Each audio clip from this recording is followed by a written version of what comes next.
Nakaranas pong ilang lugar sa Visayas ng kabi-kabilang pagbaha dahil sa ulang dala ng shearline. Abot sa higit 4 na ng individual ang nilikas sa 7 bayan ng Eastern Samar at agad na dinala sa mga evacuation center bunsod ng malawakang pagbaha. May mga naitalaring landslide sa ilang barangay at kasalukuyang hindi pa rin ito madaanan. Ayon sa PDRRMO, wala namang naiulat na nasawi at pinsala sa pangkabuhayan ng mga residente. Hindi naman makadaan ang anumang uri ng sasakyan ng isang kalsadang ito sa bayan ng Sigma sa Capiz dahil sa taas ng tubig baha roon.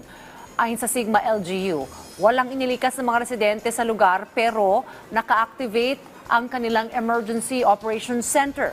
Ilang barangay din ang apektado ng pagbaha sa Manhuyod, Negros Oriental dahil pa rin sa shearline. Kabilang sa mga lubog pa rin sa tubig ang lugar ng Poblacion Tupas, Santa Monica at Suba. Pahirapan din ang pagdaan ng mga motorista sa kanilang national road dahil sa taas ng baha. At para hindi tumirik, dahan-dahan ang kanilang pagmaneho, ang ilan namang nakamotor, piliin na lang na hindi sumuong.